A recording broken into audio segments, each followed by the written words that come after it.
o juiz de São Paulo manda penhorar um bem no Rio de Janeiro. Tá?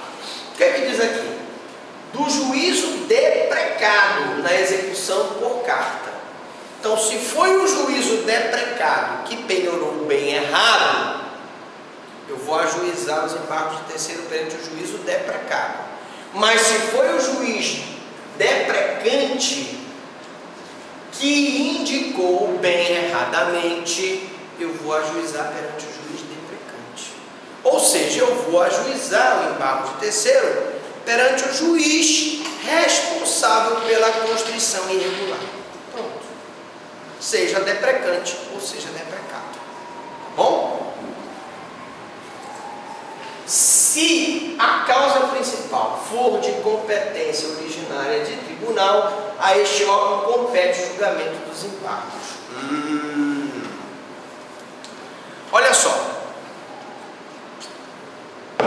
Nós já vimos que o prefeito tem foro por prerrogativa de função. Ele é processado perante o Tribunal de Justiça do Estado. Imaginemos que, numa execução contra os bens desse prefeito, que foi condenado por um crime de peculato, eu tenho uma penhora sobre um bem de um terceiro. Ora, se esse processo é originário do tribunal, se a causa principal for de competência originária do tribunal, é o tribunal que é competente para apreciar os embargos do terceiro, por causa do foro por prerrogativa de função. Parece óbvio, isso vocês não vão errar na prova. Cuidado!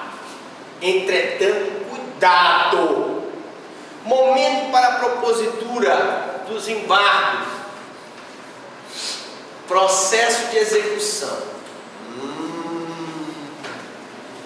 Professor, até quando eu posso opor embargos de terceiro? Até quando? Até quando eu posso? Vocês podem opor embargo de terceiro até 5 dias após a alienação ou a adjudicação, mas sempre antes da assinatura da respectiva carta. Portanto, meu amigo Pena, tu tens a chance de propor esses embargos até 5 dias após a alienação ou a adjudicação. Ou seja, o teu bem foi penhorado, foi levado em asta pública, foi vendido e tu tens até 5 dias para entrar com os embargos dessa venda. Tu só não poderá fazê-lo depois da assinatura da carta, porque se eu vendi, se o juiz levou a asta pública, vendeu, e através de uma carta a pessoa que adquiriu na asta pública colocou para o nome dele, aí não tem como você mais resolver através de embargo de terceiro. Você não tem através de embargo de terceiro, porque aí já foi, o bem já foi para uma outra pessoa. Tu podes, evidentemente, se valer de uma ação rescisória, prazo de até 2 anos da sentença transitada em julgado, para rescindir esse julgado que é totalmente absurdo, e vender um bem que era teu, tu não eras devedor.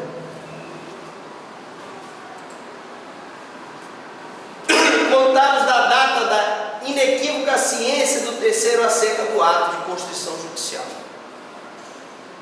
E aí você vai ser avisado, teu bem foi penhorado, você vai ser avisado que tem uma asta pública, você tem que ter conhecimento. Se você provar que não tem conhecimento daquela situação toda, o teu prazo será devolvido. A não interposição dos embargos no prazo legal, 5 dias, após havendo a adjudicação antes da assinatura da carta, acarretará apenas a perda da faculdade do terceiro se valer do procedimento especial de embargo de terceiro. Nada obsta que ele perdesse o prazo dos embargos de terceiro, tu podes entrar com uma anulação de ato jurídico. Ou se na pior das hipóteses o bem foi vendido, foi dado uma carta em nome dessa pessoa que comprou em asta, tu podes entrar com uma ação rescisória. O que tu não podes após esse prazo é se valer do rito especial dos embargos de terceiro. E tem prazo, tá? Então, não prejudicando o direito material porventura existente, e portanto esse direito material pode ser discutido em ação ordinária própria. O nome já diz ordinária. Tu vais ficar massacrado, passar aí 10, 20 anos brigando nessa ação ordinária, uma ação ordinária de anulação de ato jurídico, né? Ou através de uma ação rescisória, se já tiver transitado e julgado a sentença. Bom, mas outras questões aqui. Processo de conhecimento. Bom, professor, mas e aí? Eu perdi o prazo dos embargos. Como é que eu faço para anular essa penhora sobre o meu bem se eu não era o devedor? Simples, mas há um processo de conhecimento. E a qualquer tempo tu pode ajuizar esse processo de conhecimento, ou seja, uma ação ordinária de conhecimento, antes de transitar em julgada a sentença. Porque se transitar em julgada a sentença, só através de uma ação rescisória no prazo de até 2 anos do trânsito em julgado da sentença civil. Petição inicial, requisitos do artigo 282. A nossa petição de embargos de terceiro, ela preenche os requisitos normais de toda a petição previsto no artigo 282 do Código de Processo Civil. Ou seja, tem um juiz para qual ela é encaminhada, sempre será o juiz responsável pela constituição ilegal do bem, qualificação completa do requerente, nome da ação, embargos de terceiro, nome do requerido. Se eu tiver um desconsórcio necessário, eu jogo o nome dos 2 requeridos, tanto a pessoa executada quanto o exequente. E aí vou dizer que no dia tal, às tantas horas, o oficial de justiça compareceu no imóvel tal, a pretexto de fazer a penhora do bem da senhora fulana de tal, e que acabou penhorando o bem do Pena, que não tem nada a ver com o negócio. Conforme o documento, se comprova que o senhor Pena é o dono do imóvel, assim, e que, portanto, não deve ao senhor fulano de tal, e, portanto, não poderia ter o bem penhorado. Ponto. Acabou-se. Temos aí o pedido para que seja, você não vai questionar, lembra que eu falei sobre a execução que está sendo promovida pelo exequente contra a executada, você vai apenas dizer que aquele bem não pode ser objeto de restrição, porque você não tem nada a ver com a dívida. E aí você vai evidentemente pedir para que aquele bem cesse aquela restrição daquele bem, porque aquele bem é teu, tu não tens por que assumir uma dívida de outro. E vais então pedir condenação dos honorários advocatícios, o valor da causa que deverá ser o valor do imóvel, se for uma joia o valor da joia, se for um carro o valor do carro, se for uma obra de arte o valor da obra de arte, etc. Tá?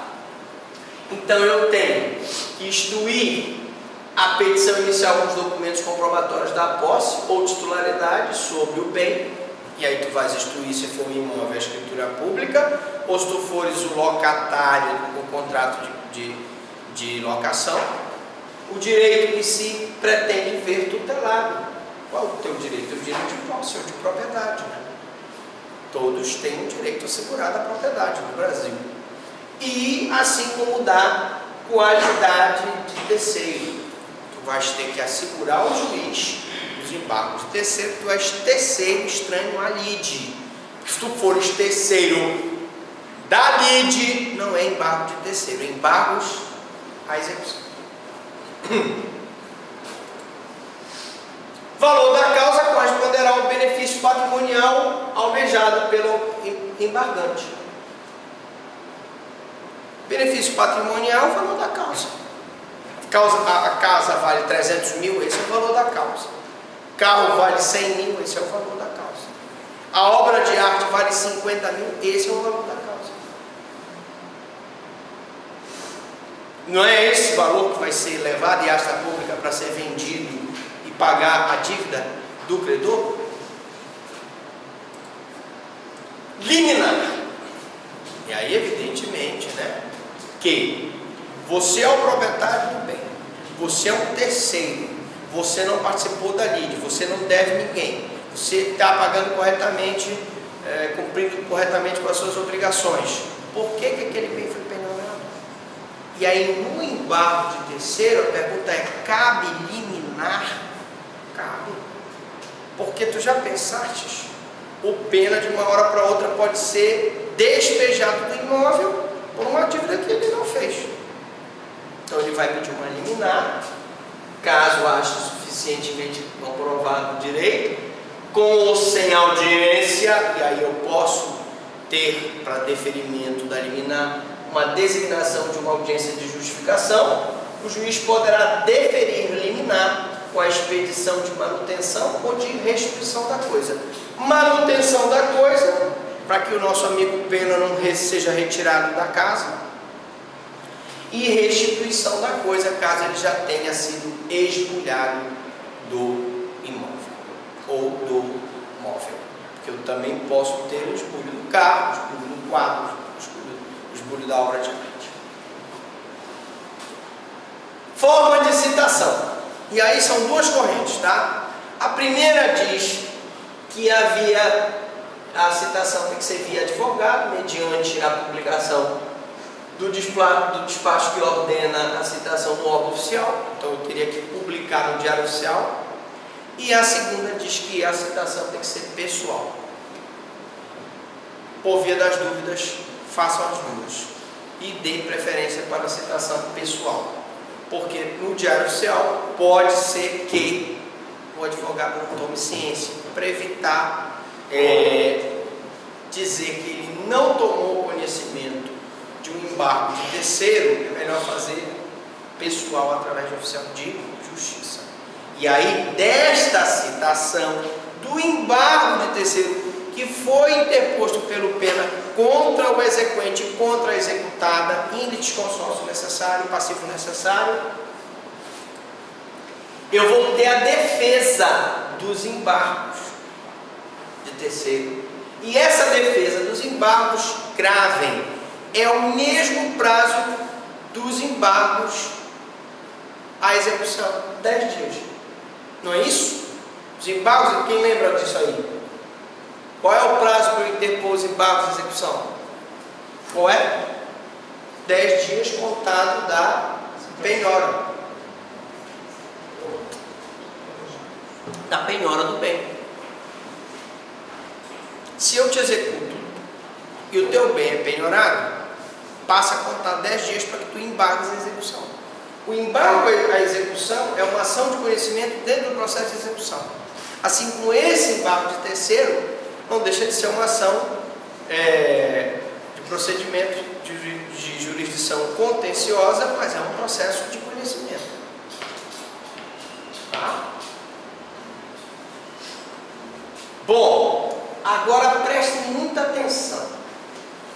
Na defesa dos embargos, dos embargos terceiro, eu posso arguir qualquer matéria de defesa. Então eu posso arguir, por exemplo, a ilegitimidade de parte, eu posso arguir a incompetência absoluta daquele juiz, eu posso arguir coisa julgada, litispendência, exceção, incompatibilidades, impedimentos. Mas eu não posso arguir uma coisa. Cuidado. Eu não posso arguir a alegação de fraude contra credores.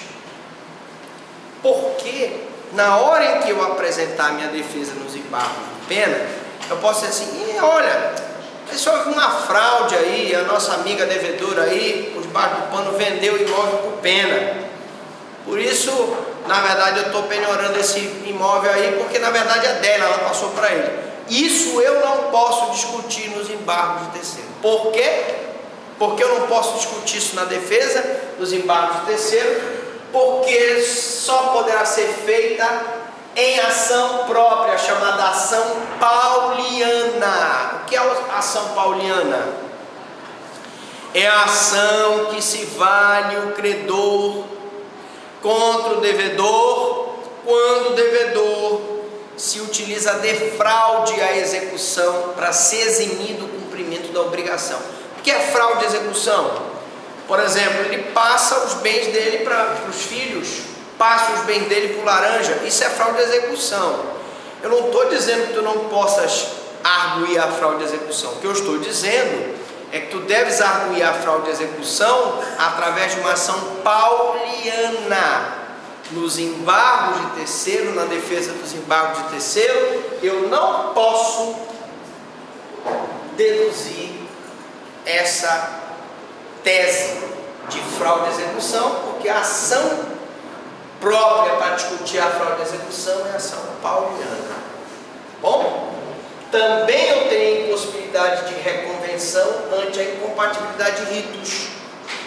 Eu não posso, por exemplo, Pena entra com o embargo de terceiro e eu digo, olha, mas o Pena também me deve, eu estou aqui com outro processo de execução contra o Pena e eu vou então aproveitar essa penhora que foi feita, bom, eu reconheço que foi feita errada, mas ele me deve, eu já vou aproveitar a penhora e já vou cobrar também do Pena o que ele me deve. Não posso. Não existe reconvenção nos embargos de terceiro, tá? Pela incompatibilidade de ritos. A reconvenção cabe nas ações ordinárias. Você perdeu o prazo do embargo de terceiro, na ação anulatória do ato, você vai poder, na contestação, usar a reconvenção. Mas aqui, nesse rito próprio do embargo de terceiro, não cabe reconvenção e a fraude contra credores deve ser arguida na ação pauliana. Então, prazo de 10 dias de defesa do embargado, já vimos. A forma de citação via advogado.